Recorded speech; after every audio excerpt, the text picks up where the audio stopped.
काजी साहब, जब तक आप डिटेल भर लो, मेरी फ्रूट चाट रह गई है। कहाँ रह गई? काउंटर पे। सब कुछ खा लिया काजी साहब, दिल कर रहा है फ्रूट चाट भी खा लूं। बारात में आए हो या पेट का ढोल बनाने? एक चीज भी नहीं रह जाएगी बारात में, सब कुछ खाना है। कभी पैसे देके तो इतनी चीज खाओगे नहीं। फ्रूट चाट रह गई, पेट कोसता होगा तुम्हारा। कहीं ऐसा ना हो घर जाके दम निकल जाए। बस बारात का खाना देखो और ठूसम ठास ठूसम ठास ठूसम ठास।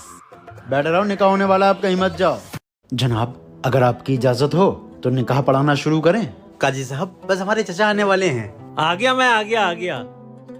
काजी साहब, निकाह पढ़ाना शुरू कीजिए। और मेरा सभी बारातियों से ये कहना है कि मैंने सभी बारातियों को एक एक बाइक दी है और एक एक तोले की सोने की चैन दी है। अरे भाई, मेरी बहन की शादी है, लोगों को लगना तो चाहिए कि किसी रानी की शादी हो रही है। लड़के को हमने थार दी है, बुलेट दी है, स्कूटी दी है और लड़के के पापा को स्कॉर्पियो दी है। सुभान अल्लाह, आपने तो कमाल ही कर दिया। और 50 लाख रुपए कैश दिया है। चाचू बोर गई। मैं तो सोच ही रहा था नई बाइक लेके आऊंगा, बारात में मिल गई। यार, बारातें तो बहुत होती हैं, ऐसी बारात नहीं देखी कहीं।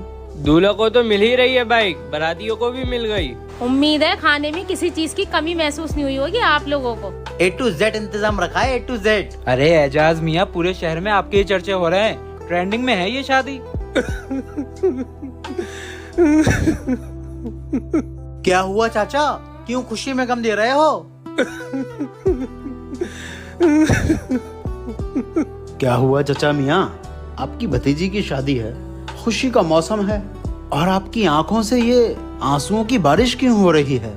काजी साहब, खुशी तो भतीजे के लिए होगी, मेरे दिल पे तो बोझ है। काजी साहब, मेरी एक बेटी है, मैं बहुत गरीब हूँ और भतीजे से मुझे कुछ भी सपोर्ट नहीं है। ये शादी देख कर सोच रहा हूँ अपनी बेटी की शादी कैसे करूँगा मैं। लोग ताने देंगे। जिसके पास ज्यादा है वो ज्यादा दे, जिसके पास कम है वो कम दे। नहीं जनाब, नहीं, मैं आपकी इस बात से रजामंद नहीं हूँ। याद रखिए, अल्लाह तब मदद करता है जब इंसान हद से आगे ना बढ़े। आप ये जो हद से ज्यादा दहेज दे रहे हैं ना, ये आप दहेज के रिवाज को और ज्यादा भड़का रहे हैं। आज अगर आप 2 गाड़ियां दे रहे हैं तो कल जब किसी की शादी होगी तो 4 की मांग की जाएगी और इस तरह गरीबों की लड़कियां घर बैठी रह जाएंगी। जनाब, दहेज देने से इज्जत नहीं बढ़ती, सिर्फ बोझ बढ़ता है। काजी साहब, आप बिल्कुल सही कहते हैं। मैंने तो ये बात कभी नहीं सोची। अपने शान और शौकत के चक्कर में पूरे मुआशरे को दिक्कत में डाल रहा हूँ।